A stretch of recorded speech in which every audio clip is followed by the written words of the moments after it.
안녕하십니까. 저는 청국산 자연휴양림의 수배설가 홍기입니다.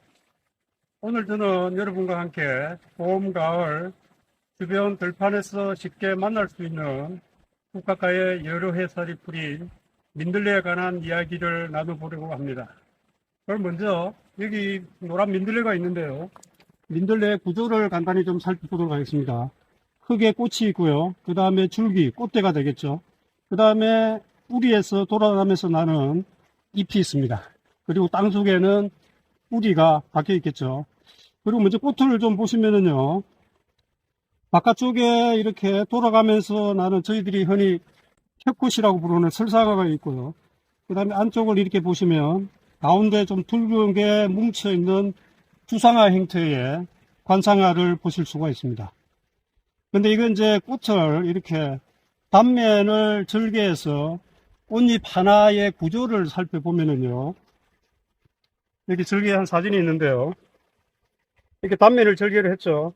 그러면은 단위 이렇게 꽃잎 하나마다 이렇게 이제 암술머리가 있고요. 암술대가 있고, 이 노랗게 보이는 부분이 이제 수술대가 되겠습니다. 그 다음에 씨가 들어가는 씨방이 아래쪽에 자리 잡고 있고요. 그 위에 씨방을 감싸면서 수염처럼 털이 있는데 그거를 갓털이라고 부릅니다. 민들레 잎을 자세히 살펴보시면은요. 이렇게 가장자리가 결각이 좀 심하고 파인이 상당히 깊습니다. 그래서 민들레의 영어 이름이 댄디라이온이라고 불리는데요.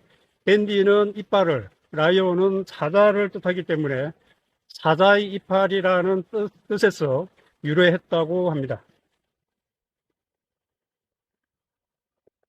여러분들은 민들레 하면은 가장 먼저 어떤 것들이 연상이 되십니까? 저는 개인적으로 가장 먼저 가수 박미경의 노래 민들레 홀씨 되어가 떠오르는데요. 부족하지만 제가 한 소절 간단하게 불러보도록 하겠습니다.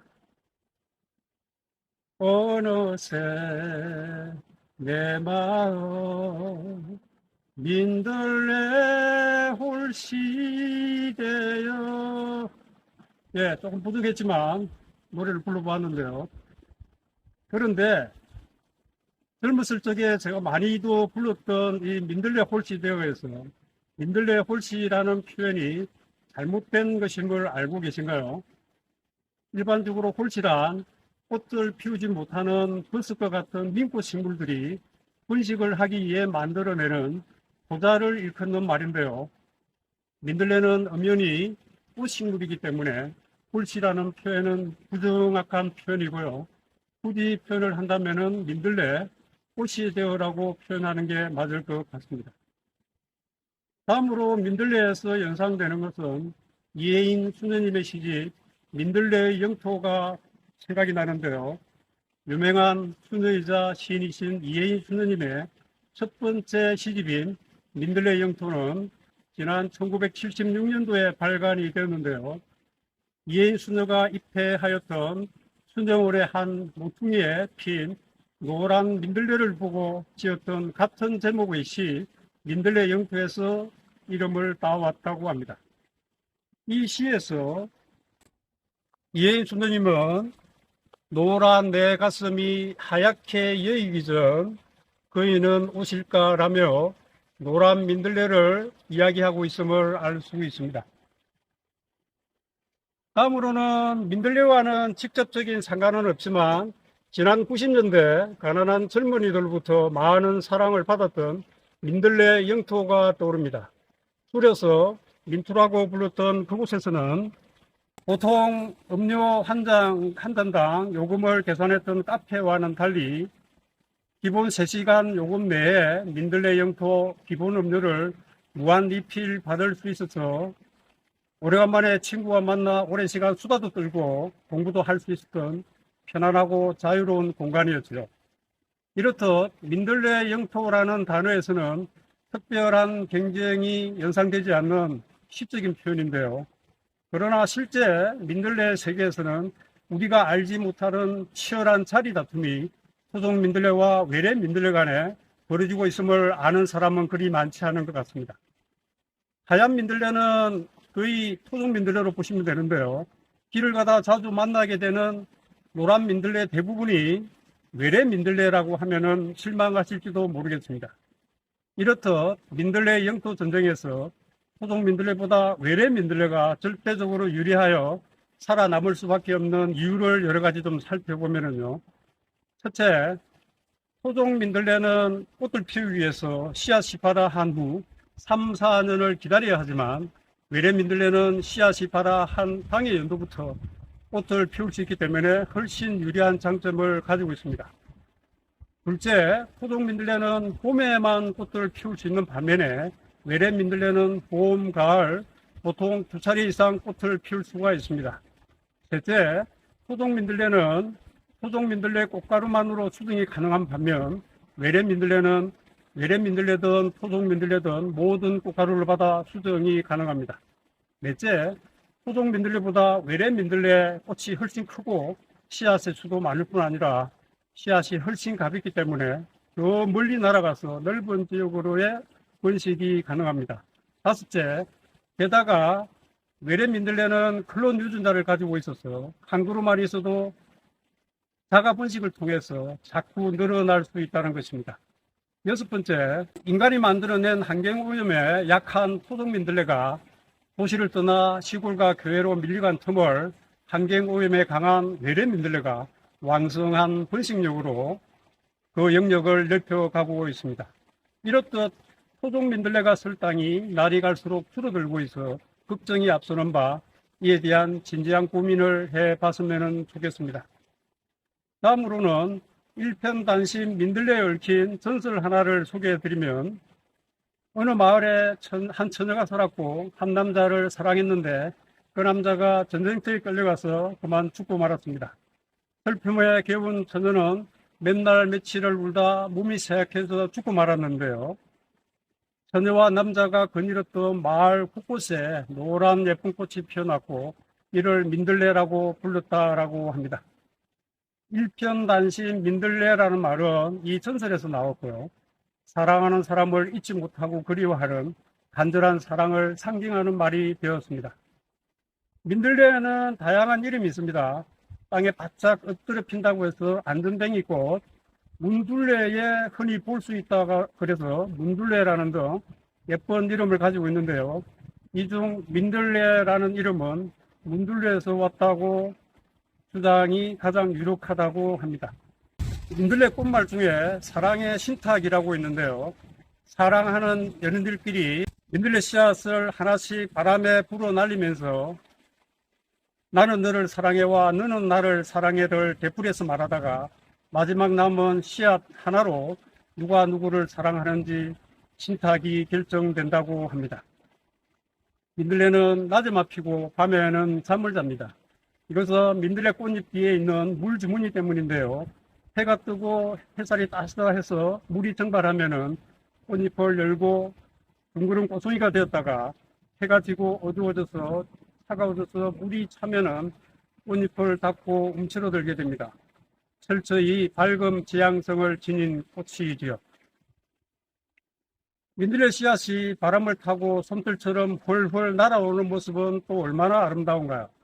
비행기 조종사들은 공기가 희박한 수천 미터 상공에서도 바람이 날리는 민들레 씨앗을 자주 볼 수 있다고 합니다. 비행기 정비사들도 비행기 몸체에 달라붙어 민들레 씨앗을 털어내느라고 시간을 뺏길 때가 있다고 합니다. 이처럼 뿌리는 땅속 가장 깊은 곳에 내리면서 꿈은 가장 높은 하늘을 사는 풀이 바로 민들레가 아닐까 싶습니다. 이것이야말로 진정 희망의 끈을 놓지 않는 민초의 삶을 사실적으로 대변하는 것이 아닐까 생각이 됩니다. 여러분들도 아마 한두 번은 민들레 씨앗을 바람에 휘 불어서 공중에 날려보냈을 겁니다. 여기 민들레 씨앗이 준비되어 있는데요. 제가 한번 하나씩 떼서 지금 한번 풀어보겠습니다.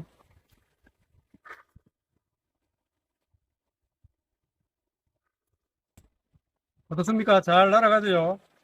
그런데 바람이 날려가는 민들레 씨앗을 초고속 카메라로 촬영한 결과 민들레 씨앗 위쪽으로 고리처럼 회전하는 두 개의 소용돌이가 보였습니다. 공기가 씨앗의 날개 표면을 빠르게 이동하면 압력이 낮아지는데 공기는 압력이 낮은 쪽으로 몰리면서 이로 인해 소용돌이가 발생이 됩니다.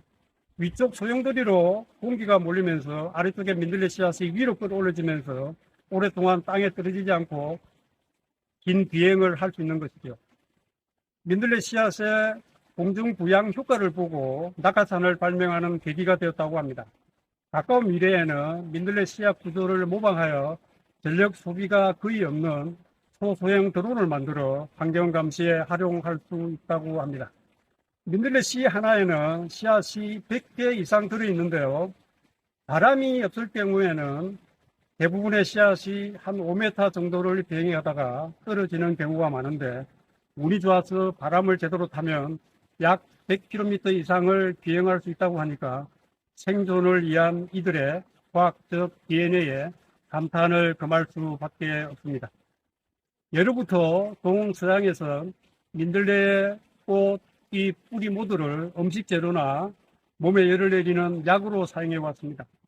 성경에서는 5대 약초로 분류를 했을 정도지요. 는 민들레 추출물에서 항산화, 항암 효과가 있다는 것이 알려지면서 건강식품 재료로 더 많은 관심을 받고 있습니다. 옛날에 아이를 가르치는 서당을 안전뱅이 집이라고 불렀고요. 남도 지방에서는 민들레꽃을 안전뱅이 꽃이라고 불렀습니다. 이는 서당의 마당에 민들레꽃을 많이 심었기 때문에 붙여진 이름이지요. 또한 옛 문헌을 보면은 서당의 훈장을 포공이라는 단어로 미화한 대목을 있다고 볼 수 있는데요. 이는 민들레꽃을 포공령이라고 부른 데서 붙여진 이름일 겁니다. 이렇듯 아이를 가르치는 것과 민들레 간에는 밀접한 관계가 있음을 알 수 있는데요. 아이를 가르치는 서당 마당에 민들레를 많이 심은 이유는 민들레가 가진 9가지 습성을 이용해서 아이들에게 덕목을 가르치기 위해서였다고 하는데요. 그러면 그 9가지 덕목을 한번 살펴보도록 하겠습니다. 첫째, 장소를 가지지 않고 인마에 발에 밟히면서도 어려운 환경을 이겨내는 인덕. 둘째, 뿌리를 심하게 다쳐도 살아나듯이 역경을 이겨내는 강덕. 셋째, 한꺼번에 꽃을 피우지 않고 꽃대별로 차례로 꽃들을 피워 몸을 관리하는 채덕. 넷째, 어린 잎은 나물로 뿌리는 김치를 담가 먹듯 유용하게 사용하는 용덕. 다음에 벌과 나비가 날아오면 꿀을 나누어주는 따뜻한 정덕. 여섯 번째, 잎과 줄기를 꺾으면 하얀 액이 나와 어머니의 사랑을 뜻하는 애덕. 일곱 번째, 뿌리는 약으로 써서 머리를 감게 하니 효를 행하는 효덕. 여덟 번째, 종기엔 민들레 접이 어뜸이니 사람을 구하는 인덕. 마지막으로 민들레 씨앗이 바람에 멀리 날아가 자수성가하니 용기 있는 용덕이 이에 해당됩니다.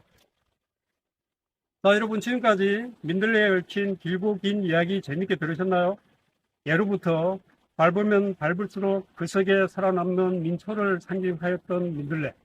그래서 늘 저희들 곁에 있는 듯한 친숙함이 민들레가 지닌 가장 큰 덕목이 아닐까 생각이 듭니다. 공기 없이 살 수 없으면서도 공기의 소중함을 잊고 살고 있습니다.